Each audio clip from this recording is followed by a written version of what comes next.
Good day, ladies and gentlemen. I have a friend here. His name is Mike. Mike, say hello. Hi, everybody. And I already have 2 thumbs down on the stream, 7 thumbs up. So those 2 thumbs down, they're either Fuentes fans or Sedes or both. Probably some overlap there. Yeah, exactly. So Mike is based in the United States, but he is actually a fellow Canuck, although mixed nationalities with his parents. And good friend from here. He left us for greener pastures down south and good reasons and so forth. But we do like to keep in touch, so I'm really happy to have him here. You'll notice we wanted to have DEI things covered, so we have a white person and we have a really white person. Does that work? I think ginger is its own kind of race too, so this is even better. It's great. It's the Gaelic element. He's a native. What is it? Probably is it Irish or Welsh or what is it? Irish, British, Scottish, some kind of mutt of the UK. Heinz 57. Yes, exactly right. And I am drinking scotch just to, make that distinction even more clear. And what's the name of it? This is Bunnahaven. It's an Islay. Okay. Nice peaty scotch. Peaty. I never got into scotch. I know you're supposed to if you're a man. Like that's like I'm into scotch. I just like Irish whiskey. Hey, I'm Irish too, and if you like only Irish whiskey, you are still more of a man than those who don't. So you're good. You know what I like as well? I actually I'm not just saying this because I'm trying to shill for my native land, but I actually do like Canadian whiskey. There's good whiskeys here. They do the rye thing nicely. Yes, actually, it was a Canadian whiskey that won best whiskey in the world in I think 2020 or 2021, whatever committee decides these things. One of the whiskeys from Crown Royal out in Manitoba won best whiskey in the world, and so yeah, they do it right. My father-in-law actually gifted me with a nice bottle of Alberta Premium. That's a good which one. is something. Yeah, I've never had it before, but it is delicious. So remember Crown Black? Oh yes, great stuff. That was only available during the COVID time for some reason. Yeah, I know. Well, it was an essential thing. You had to go and get your Crown Black. You had to go and support this essential service. So obviously, you should go and get some. Yeah. But it was the best ever, and they haven't brought it back, and it was amazing. Yeah, I haven't seen it down here, which maybe they sell it, maybe they don't. I'm not sure. It was a limited edition. Right. There you go. It's a shame. Anyway, yep, absolutely. We got Sue's in the chat here. Al Smith says we always say rye not. Yeah, rye and ginger is a good way to go. And so I haven't done a live stream in a while. Obviously, I don't usually do live streams because usually I'm working in the day, kids running around. It won't work. But my wife said, why don't you go live? I think she sensed that I needed to hang out with some friends. And that's pretty much what we're doing here. So we're going to discuss real briefly, ladies and gentlemen, and we might have some other guys joining. We'll see. But we're going to discuss the recent statements by Pope Leo on the death penalty being pro-life and so on and so forth. And, does this prove that he's Pope Francis 2.0? And then get your questions in the chat. We'll do our best. Thank you, David. We'll do our best to answer and just chat about questions so you guys can guide the conversation. And there you go. You get to make your own TV show by asking us what to talk about. So, did you see what Pope Leo said, Mike? Yes, I didn't do the full deep dive, but I think the gist of what he said was that if you are against abortion but you support capital punishment, you are inconsistent and you are not pro-life. Yeah, and he said it in a way that I'm not going to bring it up because it's just the streaming things. I might make a mistake and ruin our camera settings, but it's all over Twitter and everywhere else. And he basically said in a very kind of non-authoritative, roundabout way, he basically said, if you support the death penalty and you're anti-abortion, you're not really pro-life, are you? It was that kind of thing. And then he added something like, if you are, anti-abortion, but then you support bad immigration policy or migrant policy, something like that, are you really pro-life? What he's doing is just like the seamless garment thing. It's been around forever. He's from Chicago, and that's where it originated with Bernardine, I think, unless it was somebody else. It might have been Bernardine. And people are freaking out. They're saying, Kennedy, I told you, he's Francis 2.0 and whatnot. Here's the thing, Mike. I'm not upset about it. Not because I think it was a correct statement, but what I've been saying since the beginning is people need to look past Pope Francis and realize that this has been going on for a long time. And Francis had a certain personality.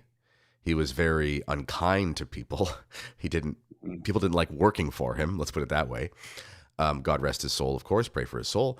Although he is already watching over the Vatican in drone heaven. But JP2, the whole post-conciliar zeitgeist has been anti-death penalty. John Paul II, to his credit, he did affirm that Genesis affirmed the liceity of the death penalty, which is kind of a low bar. It's like, thanks, you told us the Bible is true. Yeah, exactly. But he did say that in this modern era, it was, I don't know if he used the term inadmissible, but he was very against the death penalty. Did you learn that growing up? Like, did you think that pro-life meant like anti-death penalty just in general? Yeah, I grew up in the southern U.S. and obviously in the very conservative red states in the South. You have some states that are for it and some states that are not. I grew up with my father consistently supporting the death penalty in certain cases. And I also remember we had 2 copies of the Catechism on our shelves at home. One was the original one released by John Paul II. From like 92 or whatever. 92. I can't remember if it was 91 or 92, somewhere in that time range. And the original edition, the first edition, still contained, I don't remember the exact verbiage, but it still contained the original upholding of the death penalty as a legitimate authority wielded by the government, wielded by the state. And this is affirmed by St. Paul in Romans chapter 13, verses 3 and 4.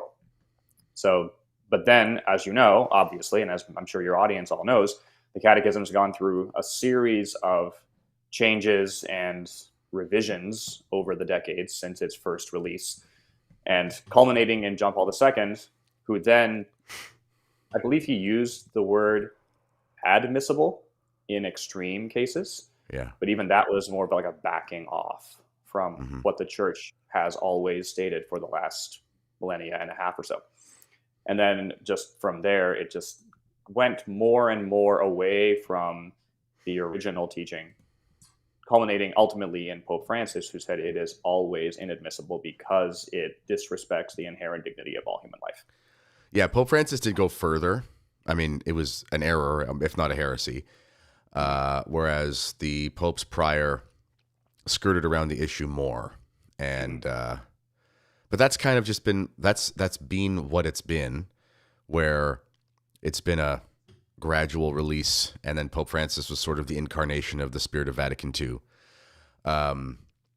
So my opinion on Pope Leo has not changed, and I'll reiterate to the viewers and the anonymous Substack authors so they can quote me directly when they tear me down tomorrow, because apparently they don't have jobs and that's all they do for a living. You live rent-free in their heads, sir. Although they could probably say they live in mine because I'm mentioning them. But anyway. But since day one, I said, he reminds me of a JP2 Ratzinger type. I don't think he's a Francis type. And I think people mistook that to mean I didn't think he was going to be bad. No, that's not good, historically speaking. But it's just different than Francis. Francis, again, his major problem was the way he spoke, how he phrased things, and how he treated people. Sadly, that's what happened. Whereas John Paul II had the gravitas, he had the accoutrement, the veneer of Catholicity. He obviously had the intellectual background. No one can deny that he was objectively extremely intelligent. He wrote very well, personalist stuff, very confusing. I read a lot of it. Lots of good stuff in it because he said lots of good things, but lots of stuff where you go, I don't even know what that means, and no one does. I have a friend whose kids go to a Catholic university, and he was recommending that I touch on personalism in my recent book, What Happened to Catholicism, just covering Mike's face there. And I said, I don't really know if I can talk about it because it's hard to explain. And he said, no one understands personalism, even the personalist professors. Now, maybe he's being a little facetious, but that's kind of the way it is. It's one of those philosophies that, well, I mean, you really can interpret it a lot of different ways. You can argue for tradition with it. That's what Hildebrand did. And you can argue for the new mass with it, which what John Paul II did. And that just kind of shows its difficulties. But nonetheless, it's a ivory tower, highbrow way of speaking and writing. And then Ratzinger, very similar to JP2, much more aesthetically traditionalist as far as like his tastes. He was always really good on music, and his arguments for the traditional Latin Mass largely were personalist, but they were more like Hildebrandian. It was more like the deep connection to the sacred and those sorts of things, which are true, but they're not arguments for the intrinsic betterness of it. They're arguments for an experience that individuals have that is more sacred than other experiences, which you could argue your experience is different, and who's to say, Whereas Francis just didn't have any of that. So he substantially had a lot of the same theological insights, but said it in ways that were just more rash. My opinion about Leo is that, I mean, if you look at his past, remember this man came of age. I mean, he's 70, so he was 57 when Pope Francis was elected. He's obviously formed by that point, and his intellectual heroes growing up would have been the popes that were the popes of his formation. I basically think that he's going to be more like a Ratzinger, John Paul II. But that's basically why I'm not upset about everything he does and says. Does that make sense?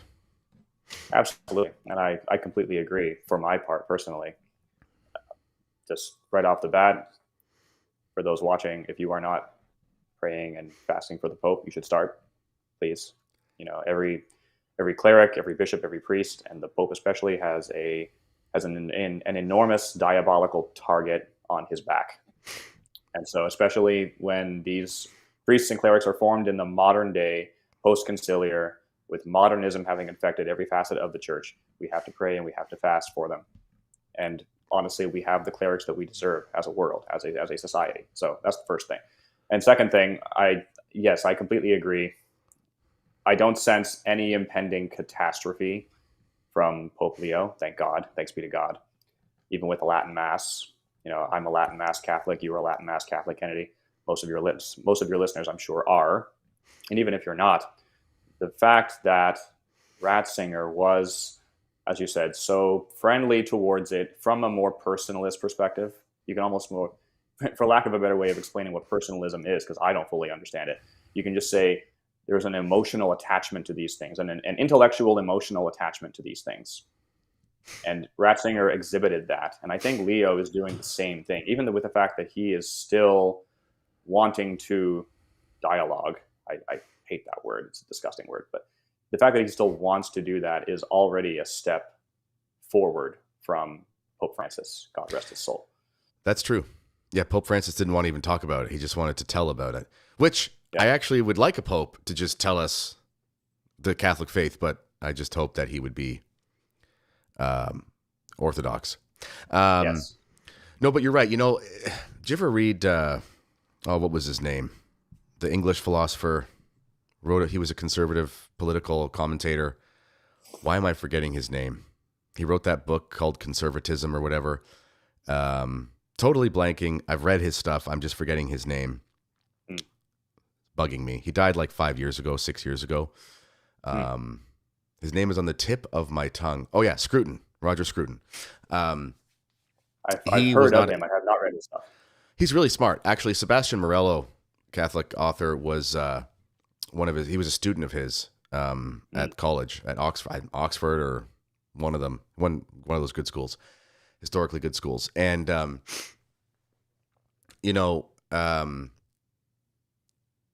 he wasn't a Catholic, but he was just a very refined, moral, Christian-inspired philosopher. Ratzinger reminded me of that type of person, where there's certain people who just are, let's say, just kind of exceptional intellects. Say what you will about the crazy things he said, but like a Jordan Peterson is like that. It's like he's got a lot of opinions that I think are wacky, but no one would deny it's like you've got a really big brain, and you think a lot of things, you read a lot of things, you understand a lot of things, you synthesize a lot of things. People like that, they always find their way to something very sophisticated.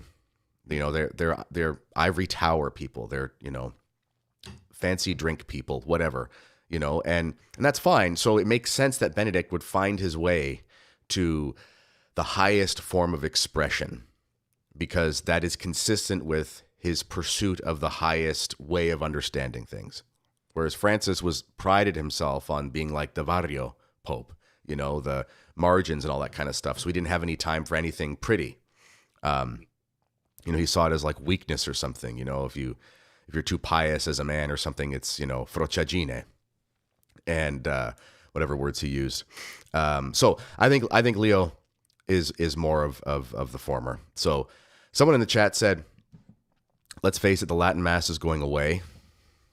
No, the Latin Mass will never go away, because it is part of sacred tradition. So it will never go away. Thank you, from a practical sense, to Archbishop Lefebvre for it never going away in an expansive sense, but it will never go away because it is the will of God. However, if it comes back in larger numbers, that remains to be seen. Do you have a gut feeling on that? Well, just from where I am down here in backwater East Texas, the number of Latin Mass Catholics just in the last 4 years alone has sextupled. We have 1,000 plus parishioners at our parish every Sunday across 4 masses, and that number continues to grow. So my gut feeling, I have no real basis other than anecdotal evidence, but my gut feeling is that it will continue to grow, because it is the will of God. It is the tradition of the church for the past 1,500 odd years, and it will continue to grow, especially among the young people, young families. They will see that the Latin Mass is not only the place of beauty and reverence, it's the place of discipline for their boys. When I go to Mass every Sunday and I see 8 to 10 young men and young boys, from ages 6 on up to 16, 20, and so on, that's inspiring for me as a father. As a father who's about to, my wife's about to give birth to our firstborn son any day now. And I look at those young men, and I see not only the hope of the church, I see an inspiration for me as a father, because I want my son to do that. And God willing, I can join him on the altar one day, assisting the priest in the holy sacrifice. And I think a lot of young families are noticing that. They want that reverence and that discipline, because they know that brings them, like you said, it brings them up it is the highest expression of the truth. And they're going to see that, and they are seeing that. The problem now, in terms of quantifying it, is it's like playing whack-a-mole with grassroots movements. How are you going to find each and every single place where these numbers are growing? They're not public yet, but I think they're out there. That's my gut feeling. Yeah, and if I could guess how in a legal sense it would be more open, excuse me, I think that it's just my gut feeling. I don't know. You look at a person, you see the way they talk, and you think, okay, this is kind of how you like to manage people. My gut feeling is that he'll throw it back to the bishops, and just say, listen, make the decisions that are best for your diocese, which for some dioceses will be terrible. But also, we're from the same diocese, right? Like, cause were you born in Canada, moved to the States, moved back to Canada? Is that how it worked? Yes, that's right. All right. So we're claiming you, Mike. Yeah. But anyway, so our diocese, super liberal, right? Just is. And yeah, there was a Latin Mass community here. There still is. But it was never treated with respect. Like, there's basically 1 or 2 masses for a 3-hour expansive diocese. The diocese takes 2.5 to 3 hours to drive across. It's in the afternoon, and so a place like Charlotte, it's so tragic what's happening over there in Charlotte. But the ironic thing is they had a really good thing going before, and now their diocese is experiencing what a lot of dioceses already had, even when it was quote unquote, okay to go.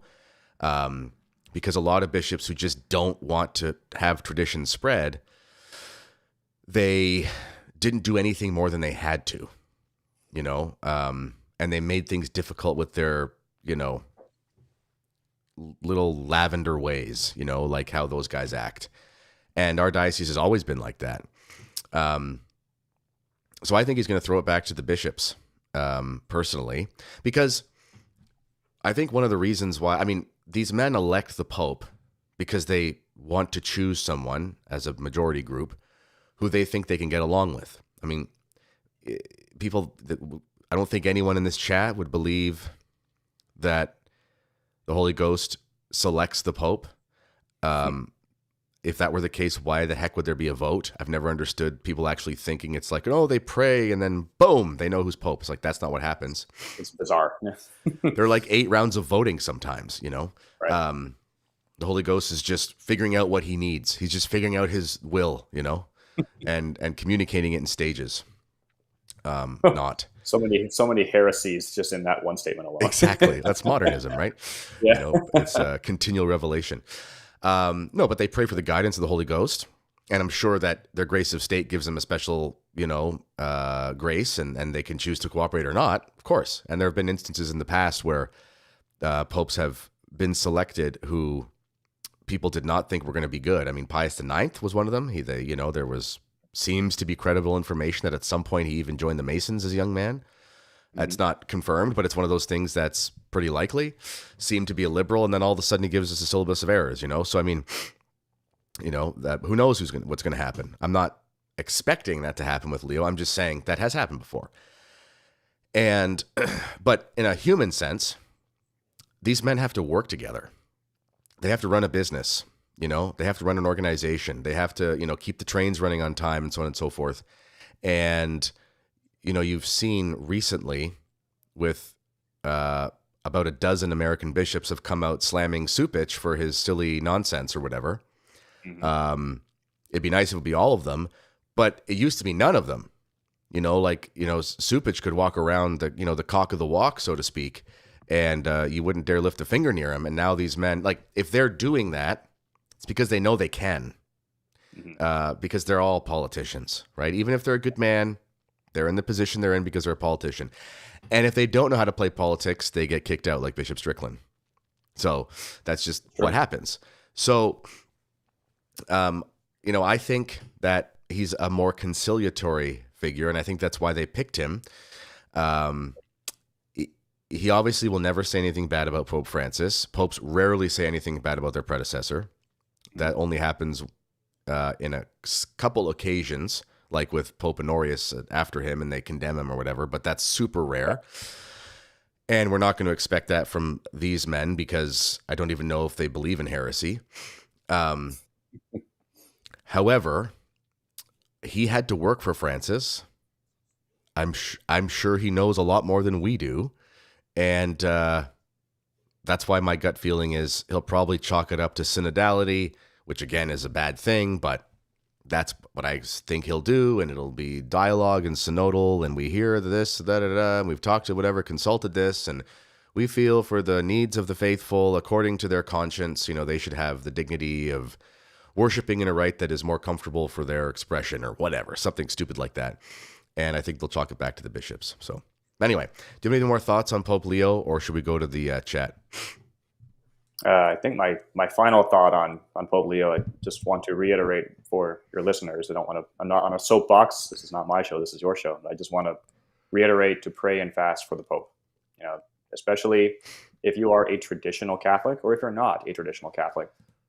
Follow the traditional prescribed fasting rhythm and rhyme of the church's liturgical year. Observe the Ember Days, fast on Fridays. Don't just, skip your Big Mac Happy Meal on Fridays instead of you go to a fish fry Big instead. Mac Happy Meal.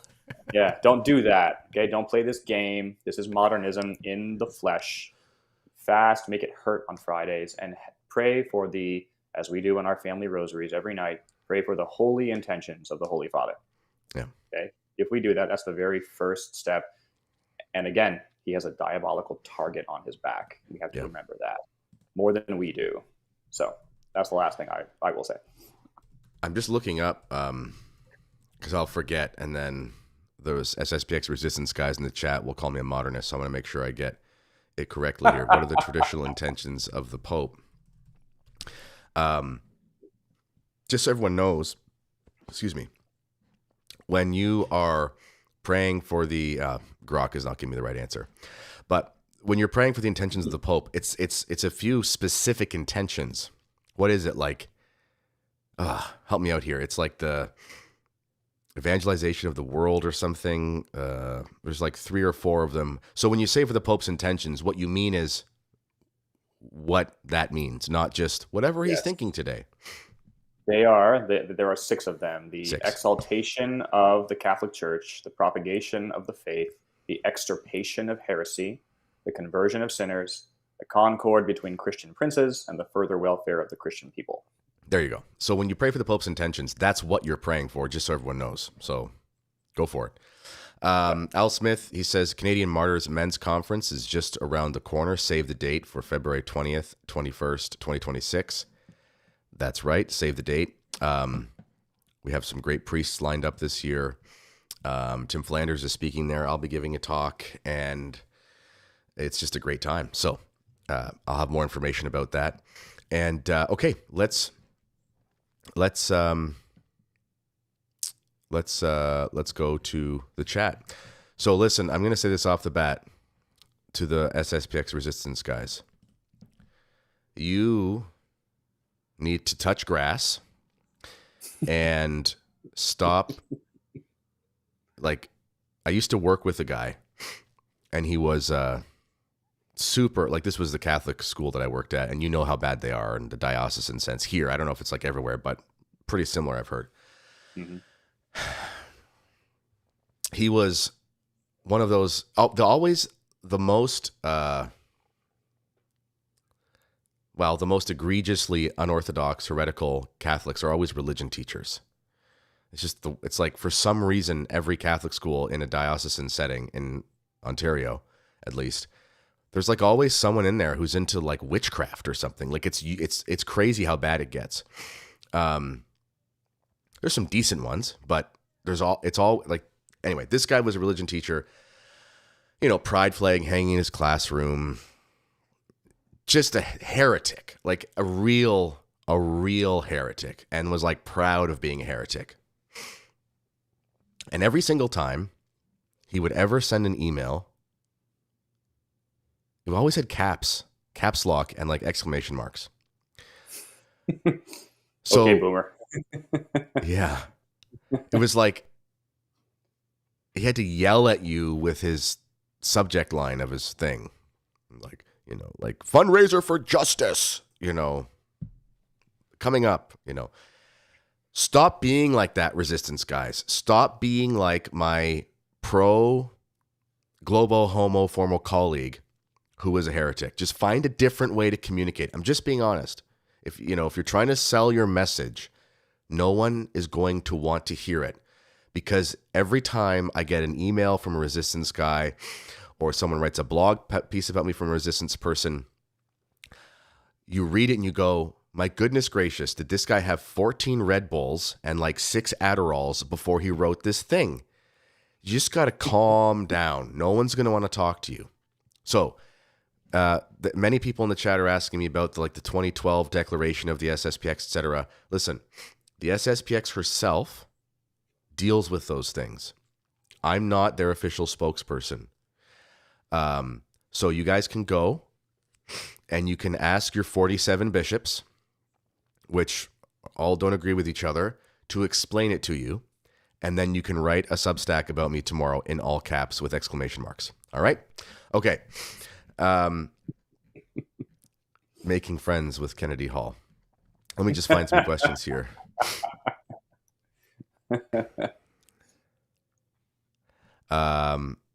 Okay. Let's see here. Someone says being anti-death penalty is Western decadence in action. Yeah, I get that. I would agree. I would absolutely agree. The 2012 declaration inserted Vatican II into SSPX teaching. No, it didn't. Okay, that's not what happened. There you go. Literally never heard that.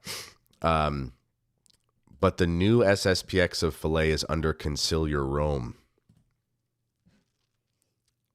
No, it's not. Otherwise, anyway. But let's actually talk about that for a sec here. Where does this term conciliar church come from? It comes from Cardinal Benelli. It's a term from the progressives, and that's why Archbishop Lefebvre used it. Because he said, I don't belong to the conciliar church.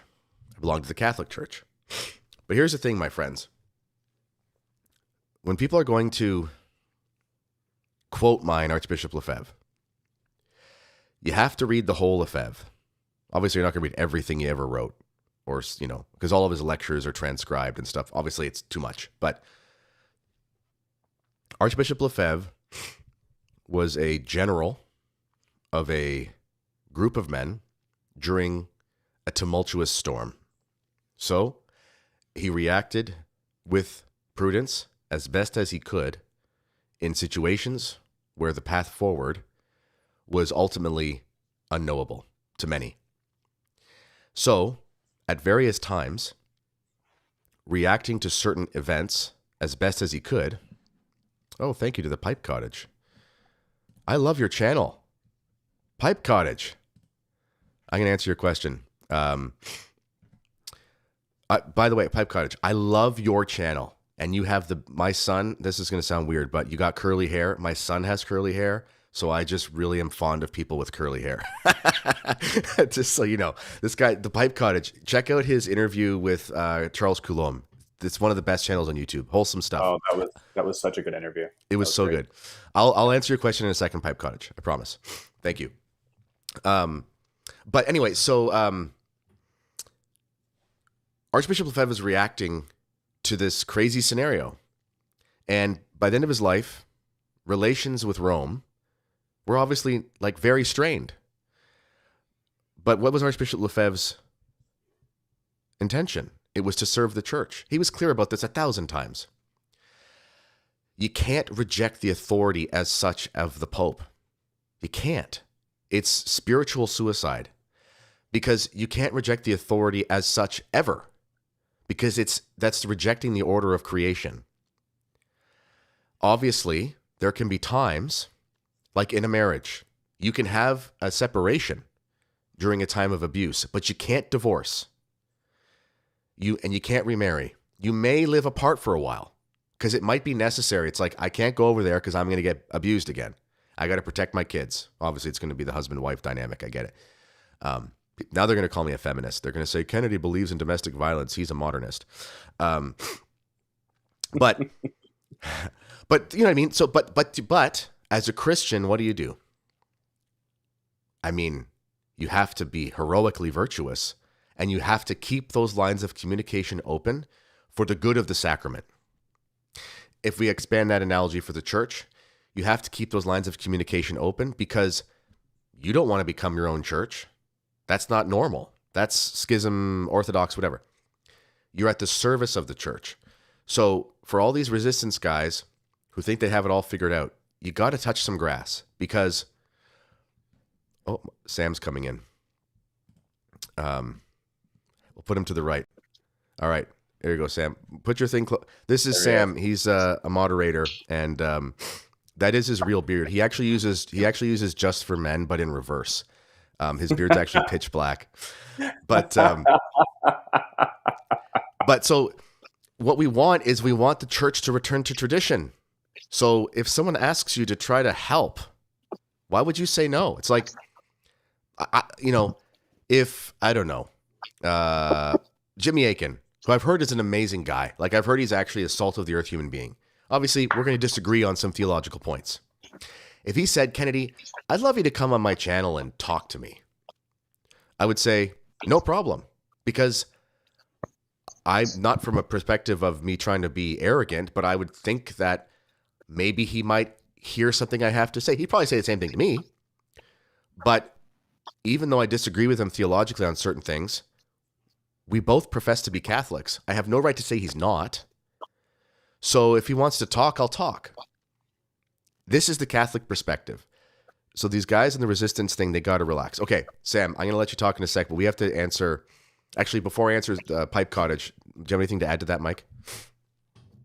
No, you're exactly right. You said it all. Put the words. See, right that's why I pay this guy the big bucks. I paid him to come on to say that I was exactly right. Yes, man. Yes, he's a yes man. So, okay, Pipe Cottage says, I became Catholic 2 years ago. Don't like SSPX. Don't like the approach of most rad trads, but I detest liberal encroachments. Question, how can Catholics reach conservative Americans? There's an audience that we are not reaching. How do we do it? Man, that's a good question. Okay, I won't talk about the SSPX thing because I just want to be grateful for your super chat, and I'll just answer the second part. But if you ever want to talk Pipe Cottage, my website, kennedyhall.ca/contact. It's there. Whatever. You can send me an email. Okay. So the first thing is we need to define what conservative means, and we need to define what it means in an American concept. I'm a Canadian, so don't hate me, but there's a lot of liberalism in the American mythos. The notion of manifest destiny, the notion that society is a social compact, these kinds of things. I know I'm not going to address it. And Pipe Cottage, he's done some amazing stuff on the Southern Agrarians, I think. He's really deep into that. So people need to define what do they mean by conservative American, because a conservative American is like everyone from Mike Huckabee, who said Israel is his wife or whatever, to Nick Fuentes. Fuentes, yeah. Yeah. So, what are we conserving, and so on and so forth. But as far as like in general, like if I was to say, there's going to be an auditorium of Republicans who are interested in Catholicism. Let's just say like that.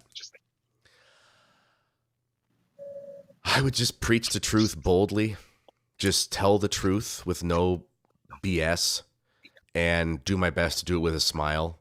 I don't think there's a magic formula to it, because I don't want to confirm someone in their compromises with moral principles. So I'm not going to sugarcoat anything. But at the same time, I do want to be friendly and approachable as best as I can. I think people just crave that old-timey religion. I think that's and anyone who calls himself conservative, I think they instinctually want to conserve something. So I think presenting them with something worth conserving is a good thing. This Pipe Cottage fella, he does all the stuff about pipes and whatnot. And one of the things that's so amazing about the pipe smoking hobby or habit is that it is a traditional practice. It's something that's beautiful. It's something that smells good. It's something that looks good. And it's something that's distinctly attached to a sense of old school manliness. I think the way to reach conservatives is with tradition, if I'm being honest, because I think we see that in the culture, and I think we have to do that in the church. And if you ever want to talk, Mr. Pipe Cottage, about the whole rad trad thing, we can. Anything to add, gentlemen? Sam, you just got on. Do you want to say something?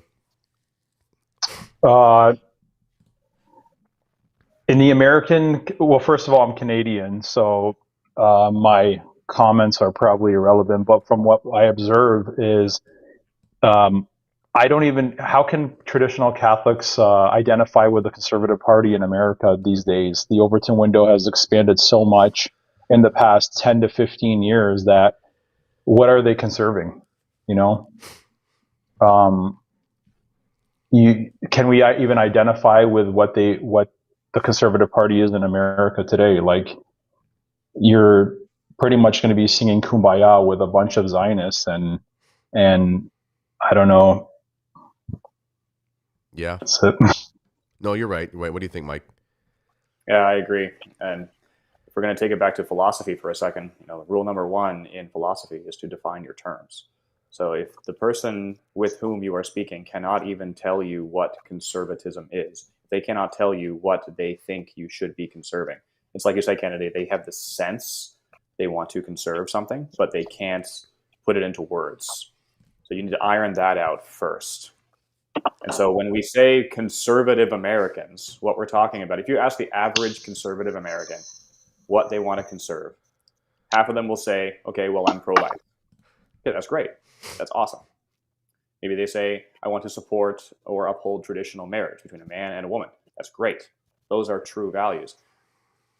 And that is conservatism in some form, but that's not the entirety of it. When we say conservative American, what you should be saying is the conservative Christian values upon which Western civilization is built. And those things were espoused by the Catholic Church and built by the Catholic Church. If we don't iron that out first, then you will be lost. And it's just like Sam said, eventually most conservative Americans are going to be singing the praises of Israel left, right, and center until the cows come home. So at the end of the day, unless you iron these things out, what the values are that you want to conserve, you will get nowhere. And the truth needs no defense, right? The truth speaks for itself. So like you said, Kennedy, speak the truth boldly, speak it clearly, know your scripture, know your tradition with a capital T, know what the magisterium has taught traditionally, and these things will speak for themselves, and they will be attractive to everyone. They always have been. That's how the Holy Ghost works. The Holy Ghost works in our hearts in a way that attracts us to God himself. And also, to go back to the pipe analogy as well, I really like that, because as an avid pipe smoker myself, not only is it beautiful, not only does it smell good, not only is it masculine, pipe smoking is disciplined. Yep. You need to have a disciplined way of doing it. Otherwise, it won't work properly. You're going to be relighting a dozen times, and no one likes that. And so the truth is partially disciplinary. It has consequences for your life. And if you cannot accept those consequences, if you can't adopt that discipline, you will drop it. And you will be as the rich man who walked away sad because he had many possessions. He simply couldn't bring himself to take that next step. Yeah. That's a really good point. And I can't find the website for it, but if Mr. Pipe Cottage, which I'm sure you have a name that's not Pipe Cottage, but my friend makes pipes. It's called Quest Pipes. I'm going to try to find the link. I don't know why I can't find it right now. Maybe I'll find it as we're talking in like an old Telegram thing from him or something. But if people want to come to our men's conference, he sells his pipes there. And what he's done is he has created, oh, there it is. The website's just not working. Okay. Well, anyway, he's created these pipes that honor the Canadian martyrs. So I wish I had it with me right here. I don't. It's another room. Nice. But it's red, like the meerschaum. No, it's not meerschaum. It's what's the briarwood, the briar. And but he chose the red, and then it has a logo on it with the ends of the digits, the sacred digits of the hand, removed, because in celebration of fake mass grave day here in Canada, the peace-loving natives, many of them were obviously great, and they converted, and we love everybody. I get it, but the savage element thereof bit his fingers off. So these pipes are dedicated to St. Isaac Jogues. Amazing, just amazing stuff. And anyway, I'll try to find a way to see where people can buy them. I don't know if the website's up anymore, but he does sell them at the men's conference. I was going to say, though, too, if Mr. Pipe Cottage is still listening, I think, because I've heard him talk about his his love of like the Southern agrarian philosophy and why he thinks it really does mix with the sort of subsidiarity kind of distributist mentality of the very leonine corpus of Catholic social teaching, which I think he's correct on that. So, you know, back up from the idea of being in an auditorium full of general Republicans, but I think wherever you are in conservative circles, I think there's elements of Catholic social principles that explain what people intuitively believe in ways that are more profound than they've explained them. You know, so if you're with a group of people who are into localism or something like that, it's like, well, hey, here's the spiritual benefit of this. And there's this thing from Leo the 13th that explains that. So I think you can find something for everybody there. Yeah. Yeah, absolutely. Sam, Yep. are you upset that you can't listen to Kenny G right now? Yeah, because of you trads. Always got something to say about what I like. No, Sam is a host extraordinaire. You go to his place, he's Chaldean. I know everybody thought he was Irish. Oh, yeah. But obviously, yeah. Although the one buddy in Michigan, he's Lebanese, but everyone thinks he's Irish, right? He's the red-headed Lebanese, whatever. Yeah. But go to his house, he'll always have cigars, and then you have like the frankincense that you put on while you're smoking cigars. It's a very nice touch. Got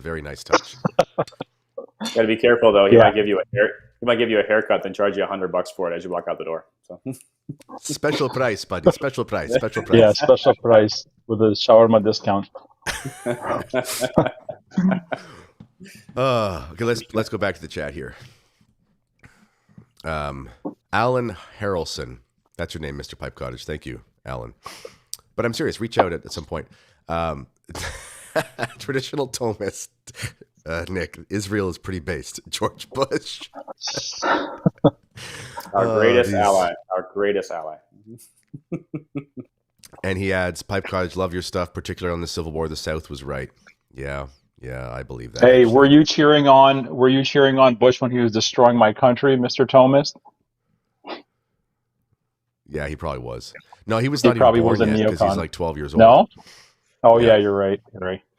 Yeah, you know, down here in Texas, they call the Civil War the War of Northern Aggression. But not us Northerners. The War of Northern Aggression is 1812, and we won that one. So just be careful. Be careful, guys. You don't like to be reminded of that at all.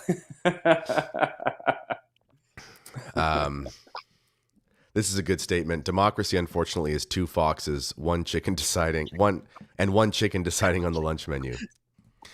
Yeah. I'm gonna remember that. That's great. That's really good. Yep. And here's the thing. Back to these resistance guys. Listen, I agree with this quote.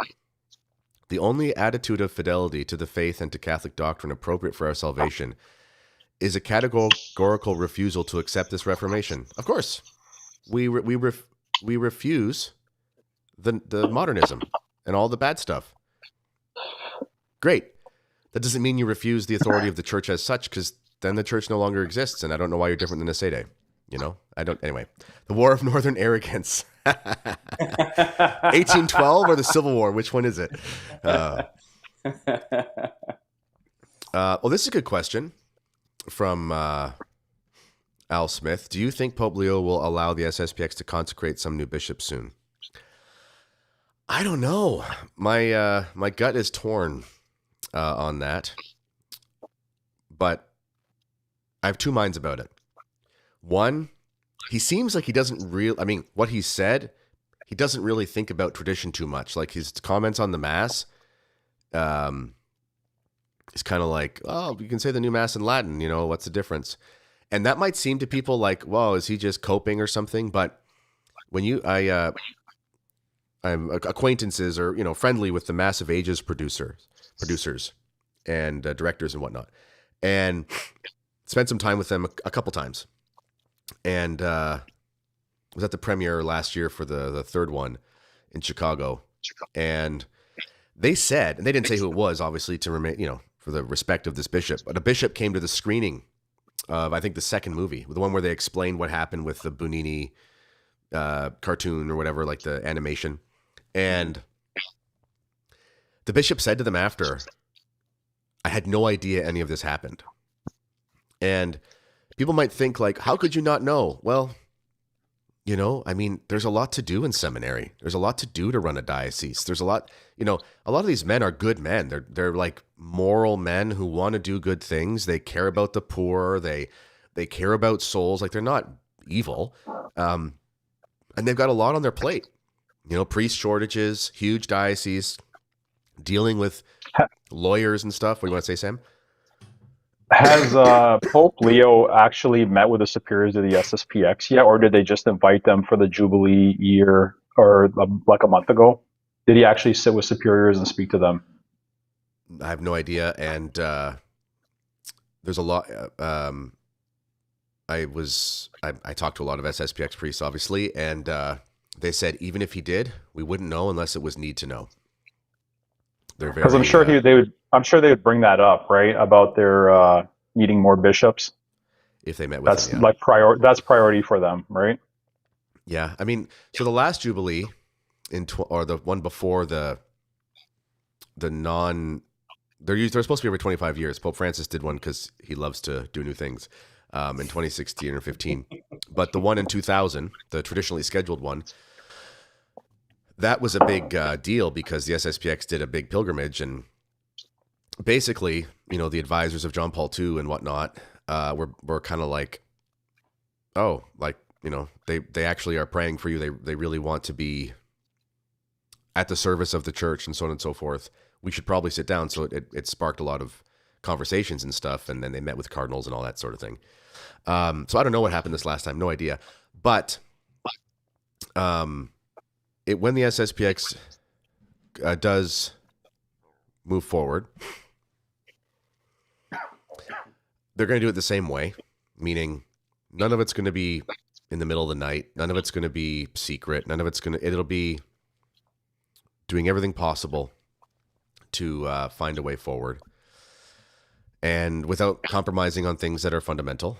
So what will Pope Leo do about that? I have no idea. I think he probably wants to avoid a 1988, because who wants to deal with that? It didn't work. Mm-hmm. But at the same time, what is the way forward? I don't know. My gut feeling for something would be, I mean, a personal prelature is not good because it's a novelty, and even Opus Dei doesn't really have it anymore because they don't have a prelate. And that was Gagnon's advice, actually. You can read about that in Father Murr's book. Mm-hmm. But maybe something, I mean, like the ordinariate, not the Anglican ordinariate, but that's a usage of a system that was developed for military. It goes before the council. So there is some sort of thing there where you basically have a pan-national jurisdiction or something. I don't know. I'm just spitballing here, but I don't know what he'll do. What do you think, Mike? I honestly have no idea. I know what I would love to happen, obviously. I haven't even heard of any conversations at all between any of the SSPX superiors and Rome in any official capacity. And there's a lot of hearsay that comes out. There's the rumor mill is constantly spinning. You know, Diane Montagna will post something about how some inside source told her that somebody said the SSPX will be regularized in the pontificate of Pope Leo XIV. You know, all this other stuff, and it just gets crazy. So I don't know what is noise and what is truth. So I really have no idea. Mm-hmm. Yeah, and it will all be done most respectfully and so forth. There'll be no undue media and that sort of thing. So we won't know anything we don't need to know, and then it'll happen. So, but yeah, it is a nerve-wracking concept or prospect because, you know, yeah, people like me, okay, I'm convinced, you know, it's not like the crisis is over. So the justifications still stand, especially with the doubling down on attacks on tradition under Francis. However, it's a very hard thing to go through. You know, I mean, I was born in 1988, so I don't even know what happened, right? I wasn't there. But I've talked to some older priests about it, and they're like, yeah, we have information out now. We've got books. People know, there's a way to do there. In 1988, there was the only press about the SSPX was negative. It was like the New York Times, imagine that. Now it's obviously very different. Even so, it's hard on a lot of people. So it's not like you pray for some sort of path forward where there's no compromising, but at the same time, there's no drama. So I don't know. All right. Any more questions in the chat here? Okay, Mr. Savigny. I can quote things from Archbishop Lefebvre's work too. I wrote a book called SSPX The Defense. You can read it. There's a lot of quotes in there. Oh, here's a good one. Have any of you read Russell Kirk, among the most powerful American conservative Catholic writers of the 20th century? To my eternal shame, I have not. Have you, Mike? I have read snippets from The Conservative Mind. I believe that's I'm just looking at his corpus of works here. I've read some snippets from The Conservative Mind, but not nearly enough to have an intellectual opinion, unfortunately. Okay. Nothing. It's not on audiobook, Sam, so you haven't read it. You haven't read it to me yet. I haven't read it to you? You haven't read it. He needs the deep, dulcet tones of Kennedy Hall to grasp a book. Yeah, but he listens to it on 2.5. Listens to it on 2.5 speed, so I sound like a chipmunk who has a smoking habit. I sound like Bone Thugs and Harmony. Remember them rapping real fast? Sorry, Sam. We're white. I remember the name. We don't, wrong crowd, right? No, yeah. Where's Enoch? Bring Enoch in this chat, please. Listen, we've got enough DEI going on here, okay? We've got like 3 continents. No, I used to beatbox, dude. I know you did. I remember you told me that. Can't even imagine that. I'm not going to do it on the camera, so no one ask. Did you break dance with it too at the same time? No, I did not. No. Too big to break dance? Yeah. That's why I stopped skateboarding. I tried to skateboard, but I was one of those kids where they would say I was big boned, and I'm like, yeah, you're just saying I'm fat. Thanks. Yeah. But that's a politically correct way. Yeah. But I got my revenge in high school when it was contact football, and rugby. So I have been 250 pounds since you're a pretty big guy. 17. Can I share a story with your with your viewers? Yeah. Okay.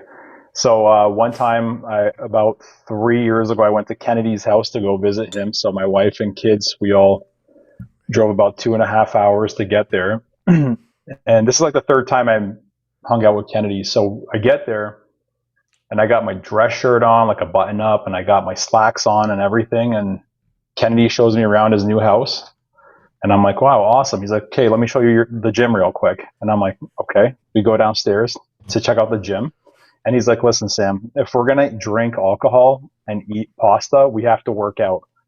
And I'm like, are you kidding? We're going to work out. And I got like my church clothes on, So this guy, he was dead serious. He made me work out when I visited him. And that's like the only way I could have hung out with him that day. It was hilarious. I took off my button-up shirt. I was like in a wife beater, and I started lifting with this guy, trying to keep up with him. He's a big dude. So we did some bench press. We did bench press, and we did dips and everything. I was like, I never want to come back here again. I just wanted to come eat and drink. What the hell's this guy doing? But how good did it taste after? Because you needed to replenish the glycogen stores. Yes, it worked out perfectly. And it all turned into muscle, right? All of it. You had a 6-pack when you left. Like of beer I gave you to take home. Six flab. I have abs. I just can't see them. Yeah, same. Alice says, Kennedy, what projects are you working on these days? Books, bodybuilding shows? No, never. I'm not saying I don't want to stand on a stage in a Speedo, but I don't want to stand on stage in a Speedo. Modesty, movies, right? That's right. That's the thing about lifting is... I mean, I love lifting. I love running, even I don't look like it. But it's such an immodest culture of influencers. Yep. All vanity. So much vanity, but then some of these guys have such good information, and it's just such a pain. One day, if I have half a mind, maybe I'll do something on lifting and fitness, but like I'll keep my clothes on for everyone's sake. Mm-hmm. But because it's like the information's good, it's just, I get it, you're on steroids, but like you can put a shirt on. Anyway, projects. Well, I will let you guys all know I am with some friends, some colleagues, launching a new platform called Pelican Plus. Pious Pelican is the company name. Why is it called that? Anyone want to guess what Pious Pelican is? Mike, you'll know. I can give the answer if no one else wants Give the to. answer. Yeah, so the pelican was an image used in the very church to denote it's representative of the figure of Christ himself, because traditionally the pelican, especially in stories and folklore and such, is known to pierce its own breast with its beak to feed its young with the blood from its body. That's right. And so you'll find images of pelicans on ancient cathedrals all over the world, and it was referenced even in the church fathers in the early church as the symbol of Christ himself. That's right. And you can see that on the screen there. So what are we doing? Well, what we're doing is, as Catholics, we have to find a way to harness the power of the digital age, but without basically compromising with all the antichrist forces. That's hard to do. It's this idea that, make your own YouTube. It's hard to do. So we're not making our own YouTube. What we're doing is we're harnessing software that was developed. There's a company that developed it. And what it allows us to do is, it's a podcast platform, it's audiobooks, it's ebooks, anything video, lectures. We have lecture series. We have, one of the things we're doing is we're trying to provide traditional and faithful, like just traditionally minded. I know traditional is a big tent word. Doesn't matter. I'm not asking for a purity test here, but just people who want the traditions of the faith, the prayer, the liturgy, and so forth. We're having like hundreds of recorded prayers, everything from the Divine Office in Latin and English, morning and evening prayers, litanies, the daily rosary, Holy Face devotion, St. Michael chaplet. So, a lot of Catholics are signing up for something like Hallowed, and they're doing it because there's really nothing else out there that is of a real professional quality, but they're plugging their nose and they're swallowing the pro-abort Liam Neeson Advent meditations because it's, celebrity nonsense. We're not going to have any of that. We can't afford Liam Neeson if we wanted to. But it's just, I'm recording a lot. Others are nicely produced stuff. It's just Catholics saying the prayers. So you drive to work, you work in a truck, whatever you do. And hey, you can spend 20 minutes in the morning saying an extra rosary because you can drive your car and make your stops or deal with traffic or whatever, but it's just a rosary to listen to. You don't have to deal with YouTube ads and things like that. That's a big part of it. And also, we're running the business with Catholic social principles, which is really important because, trying to be in this rat race of YouTube and, Patreon and Substack and stuff. Listen, Substack's a great platform, but it's still run by a bunch of, Silicon Valley liberals. That's what it is. They have free speech, whatever that means. They're not going to cancel you yet, but it's still, when you go there, you're still inundated with so much stuff that's against your faith. And the model, it's fine. I mean, it's a place to do business, but they take a big cut and whatnot. So what we've done is, those of us who are involved in the creation thereof, the agency, the remuneration, basically the livelihoods of those of us putting our blood, sweat, and tears into it are a big part of it, because we want to support our families. We want to be able to do this because we love Jesus Christ, because we want to bring as many people as we possibly can to the church so that they can pray for us, so that hopefully we can see them in heaven. And so we're harnessing that, and we've built a really beautiful platform, and it works as an app, Android, Apple. That'll be available within the next couple weeks whenever it's okayed by the App Store. And it's also a desktop platform. It's as seamless as anything you could ever use. And so instead of people, they like to pay for Dr. K, they like to pay for my Substack, whatever. They got 7 or 8 guys that they wish they could support, but that's $100 a month. Instead, you just pay your $10 a month or whatever tier you choose, and you just get all the stuff from everybody. So we're joining forces to help each other. And we really are hoping it's going to be helpful. So I've talked to you guys about it, but that's one main thing I'm working on. Does that sound like an exciting proposal? Oh, yeah. Kennedy, does it have all of your previous work on it and Dr. K's previous work on it? Or like some of his videos he uploaded on YouTube? It might not have it's not going to have every podcast I've ever done, but it's going to have a lot from the vault, we'll say. Right. But I'm not taking down my YouTube channel, and I'm not deleting my Substack. I'll eventually, all the premium subscriber stuff, there's a way for all those who are my premium subs to migrate over. It's very seamless. We do the work for you. Just click a link and we sort it out. It's not a big deal. But yeah, a lot of the stuff there. And what's great is, the sky's the limit with this thing. So this software is amazing because you can totally tailor it to be however you want. So we have a number of professors who are involved. So we're going to be releasing like 6-part whatever series on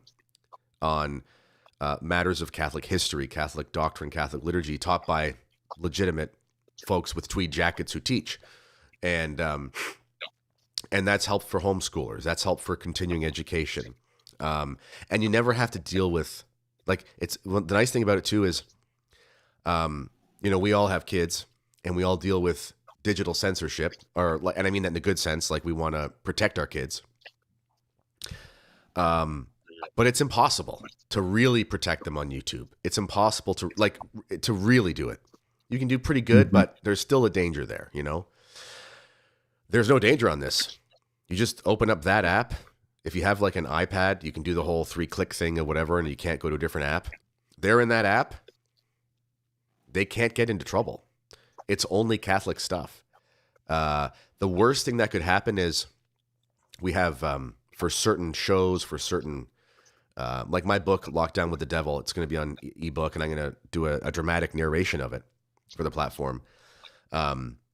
It's mature themes because it's dealing with like adult marriage stuff in the context of the book, not in an explicit way, but it's a grown-up thing.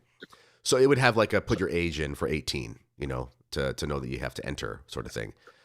But that's the worst that could happen. It's still Catholic, So yeah, it's pretty exciting. And quite frankly, financially for people, it's a no-brainer because it's sign up for one thing.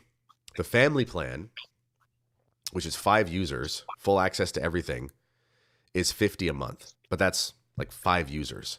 If you're supporting people on Patreon, whatever, you're probably paying $80 to $100 a month for 5 or 6 people anyway. So it's just, anyway, it's a good thing. So any creators out there, any Catholic, you have to be okay with Catholic tradition. You don't have to be a card-carrying, rad trad like myself. I want you to be a little rad, but not too rad. I want like a virtuous amount of radness. But you can reach out because we're going to be growing. So anyway, that's what I got going on right now. Yeah, that's really exciting. It is. So, yeah, the link for that's underneath. And I want to encourage all your viewers, if they have any subscriptions of any kind to any kind of streaming service or any other of the, as Kennedy said, antichrist elements that are out there in the Big 10 organizations, just cancel them. It's poison for your soul. It's poison for your children's souls. And put that money towards Pelican Plus, please. Yeah. And it's not going anywhere. It's going to be a big thing, guys. I think people are going to be surprised at how excellent it is. Mr. Savigny, there are thousands who left the new SSPX. No, they're not. That's not true because there's like 50 parishioners for the SSPX resistance in all of North America. and they get mass once every 6 weeks.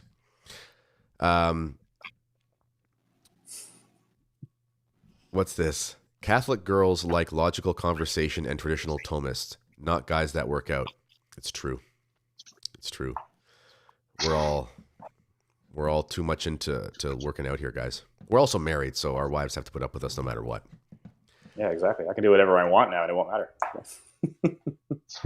Do you know that's what the Amish do? That's why they grow beards. Really? They're clean shaven until they're married, and then they, like, by definition, let themselves go. Interesting. That is so distorted. Wow, that's incredible. Okay. Yeah, I mean, I'd be good Amish. Yeah, but you have a beard. We have beards. All of us here have beards because it's masculine. It's not. We're not letting ourselves go. This is masculine. This is Christian masculinity. This is the early church right here. I mean, we're basically Byzantine. We're basically Byzantine. Yeah. There you go, Sam. There's a bone thrown to you. Thank you. Thanks for the charity. Well, you guys are our little brothers in the faith. You're not our elder brothers. Those are the Jews. Okay. Of course. But yes. Yes, Des, it will be an app. And you know who has an excellent beard? Mr. Harrelson. Did I get his name right? It's a Pipe Cottage fella. Anyway, you'll know what I mean by his hair. You'll see and you go, that guy was blessed. Any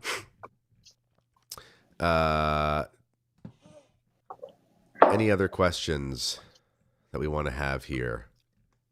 Ask them. People are flooding the chat like these resistance guys just... I think they just hate watch you. This video is monetized, so thank you for making me like 48 cents with all these. There you go. No, Father Robinson, Mr. Savigny, he's not an evolutionist. He's an ancient Earth creationist.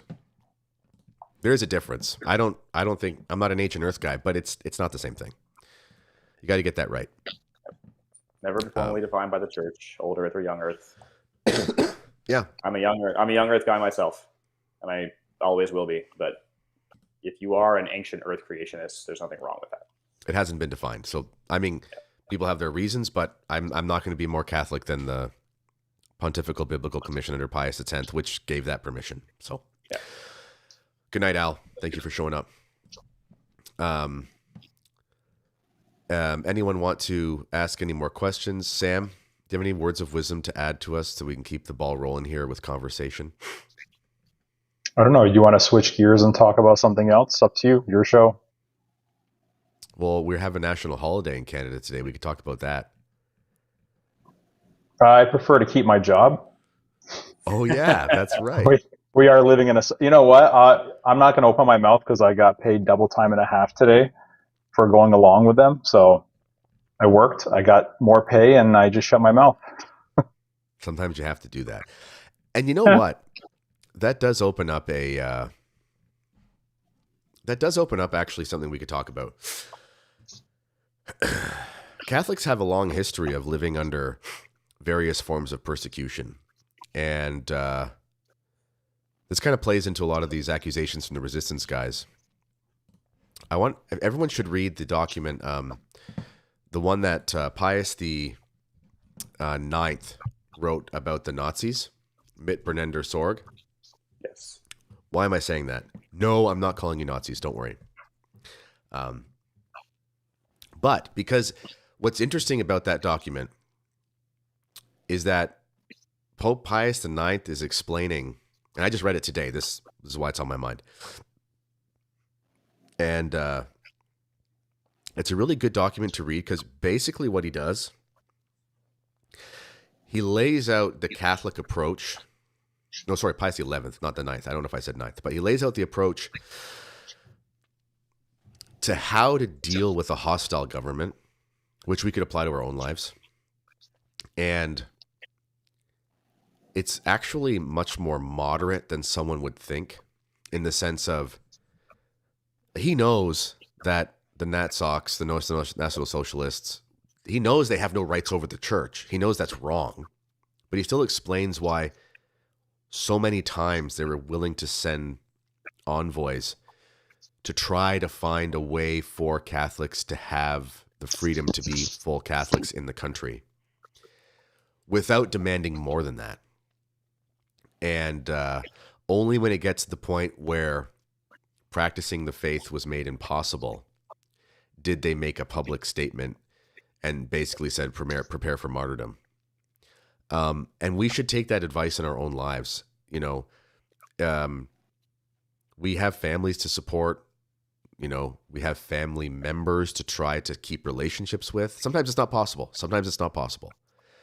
But it's good to kind of keep that in perspective. You're not compromising just because you're not saying everything you believe all the time. Because there's a higher, like, you're not going to save the civilization by ticking off your coworkers. You're not going to save the civilization. I mean, you're not Nick Fuentes, so you're not going to save the world, okay, Sam? But inside joke. You're not going to save the world by being brave to that like person in HR who's woke. It's like, are they asking you to pinch incense to Caesar? Explicitly? No. Maybe implicitly, so be careful. Yep. Are they asking you? I have a friend in Ireland. He works for like a bank, and he was telling me it's come up a couple times where, you know, there's like one of the stories was something like, there's an ice cream truck outside today, and everyone from the office is going to go get ice cream. It supports the Pride initiative. And he was just like, that's okay. I'm not a big fan of ice cream. He's a trad. He's more than just not a fan of ice cream. But he's like, what am I going to do?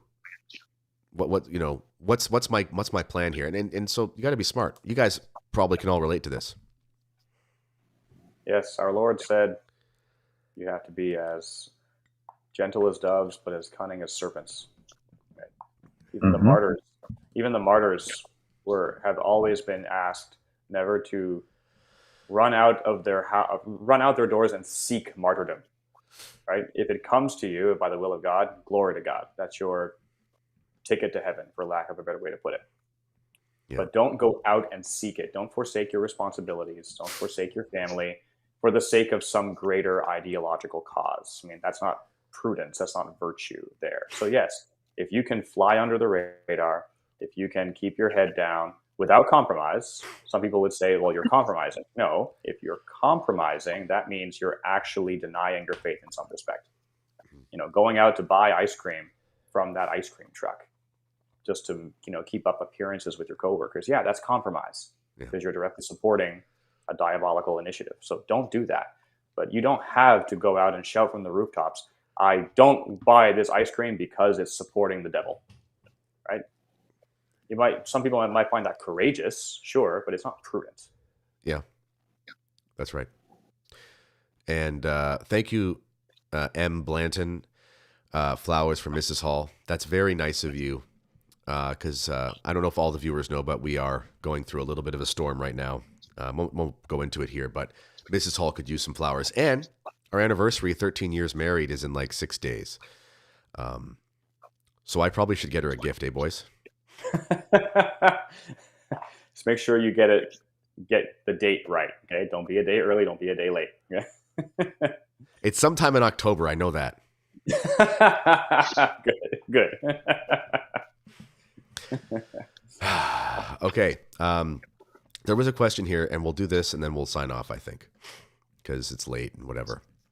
Where was it? Okay, this is a good one, because we'll have different views.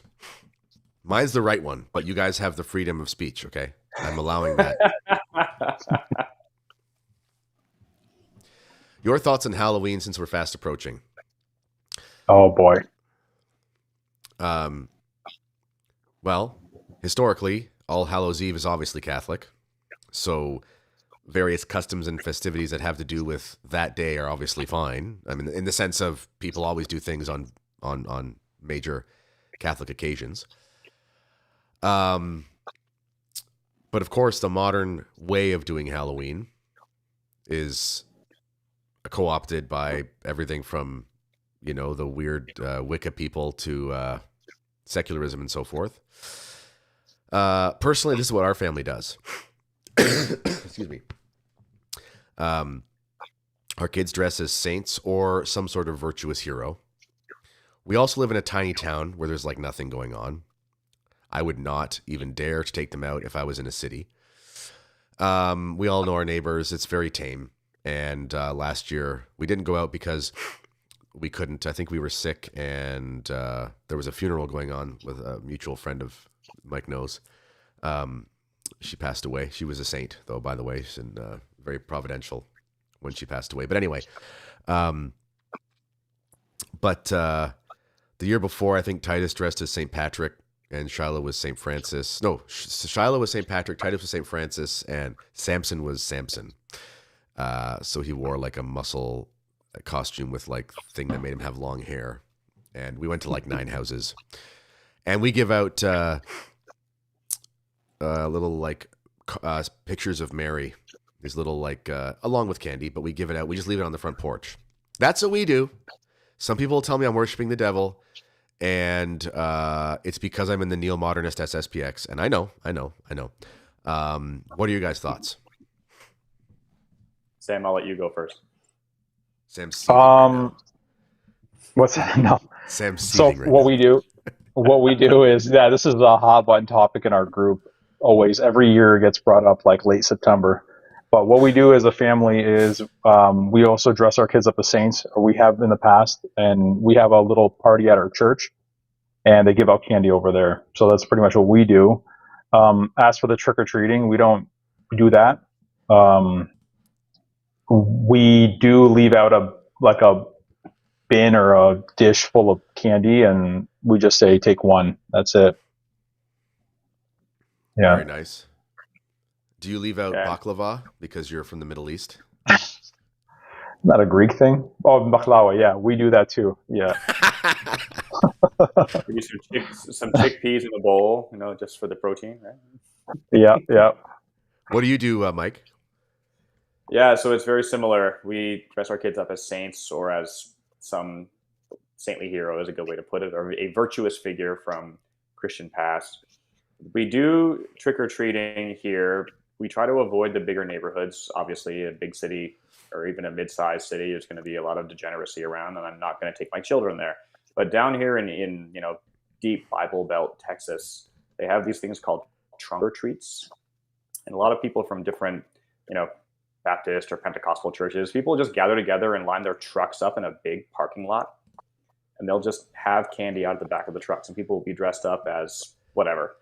Sometimes there's some scary costumes, but for the most part, it's just pretty tame stuff, and they'll just hand candy out there in this big parking lot, and it's just a big community event just to bring people together. So we do that sometimes if the opportunity arises, but we also do All Saints parties where we will do for those who aren't aware, there's a tradition where actually trick or treat comes from. It's a Catholic tradition, actually, Soul cakes. Soul cakes. Yeah, and the kids sing the song, and they go from traditionally they go from house to house. They would offer prayers in exchange for treats, and there's a song they would sing, a soul cake, and so on.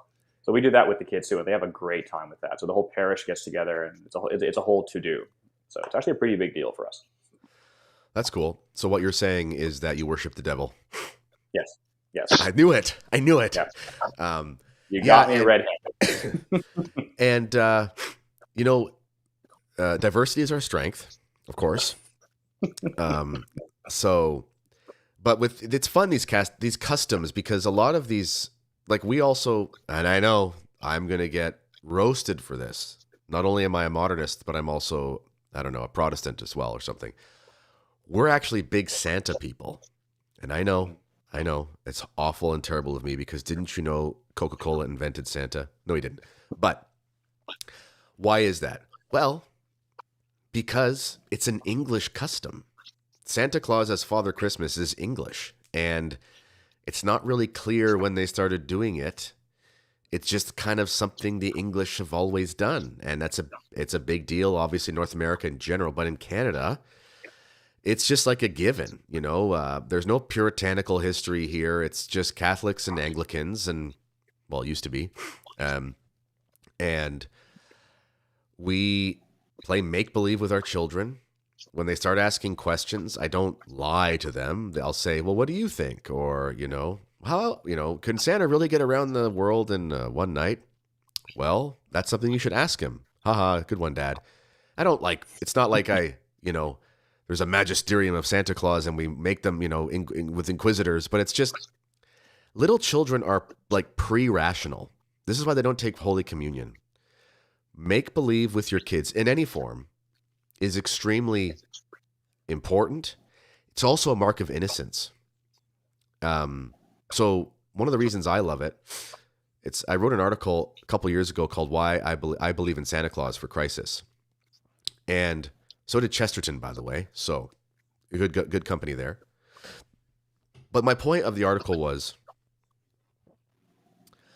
when I was a little child, I was so happy at Christmas. And we weren't faithful Catholics. But I remember that period as being like the warmest, most amazing thing. And can you secularize Santa? And yeah, of course you can. Just like the Easter Bunny is Catholic historically, but it's obviously been co-opted by Cadbury or whatever. But why was that so important to me? Because when I was little, I was innocent. I was not credulous, but I was trusting. And I was happy because I was a little happy kid. And at a certain point, I remember thinking to myself, debating the whole Santa thing, and I was like, am I Christian enough to be able to pretend and be happy with my little children? That was kind of how I thought about it. Like, Jesus says, unless you have the heart of a child. Not childish, but childlike. That was just how I thought about it.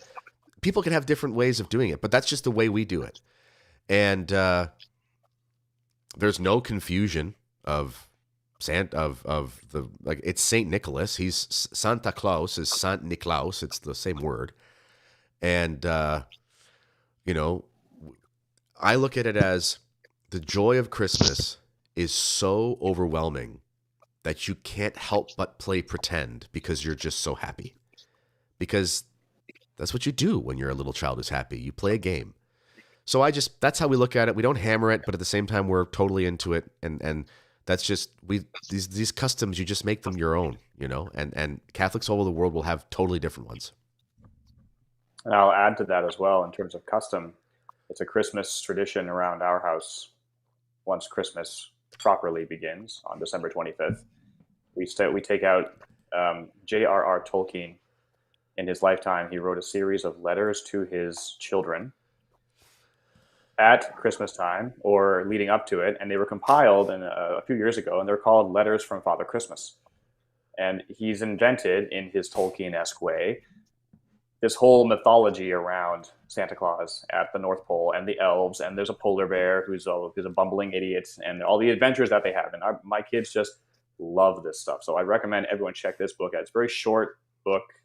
It's not a Tolkien tome. It's a children's book with little individual vignettes about Santa Claus and the North Pole. And it's a great Christmas tradition. To speak to Kennedy's point, yes, the imagination is profoundly important. And G.K. Chesterton very famously said, "Pure reason breeds insanity. The whole man has reason and imagination."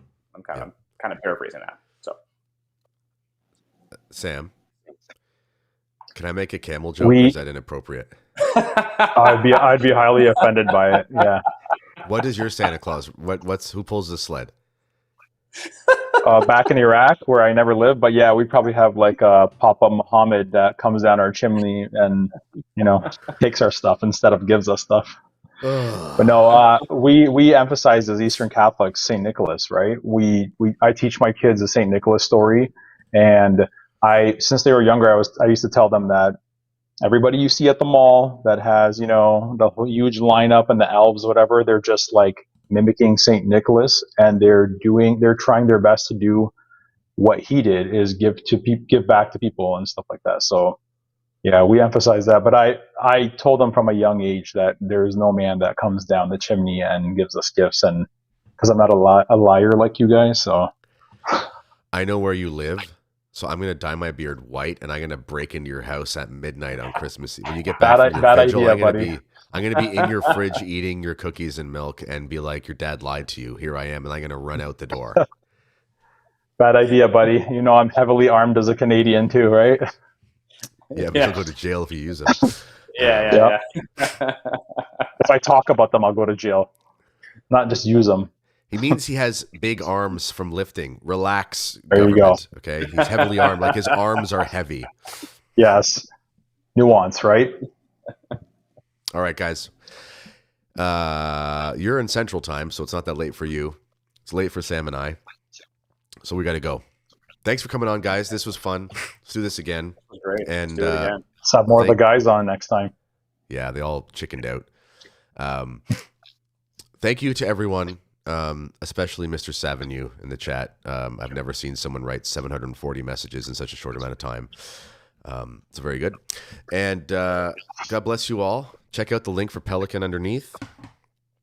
And the Substack if you want some more stuff. And check out our friend YouTube channel, The Pipe Cottage. He has an excellent array of content on there, especially his interview with Charles Coulomb and stuff about pipes and the history of cool Southern American things. So that's great. All right. God bless you all. See you, boys. God bless Take care. you. God bless. Kennedy, praying for you and for your wife. Yeah, for sure. All right. Peace out, guys. Take care. Bye. God bless.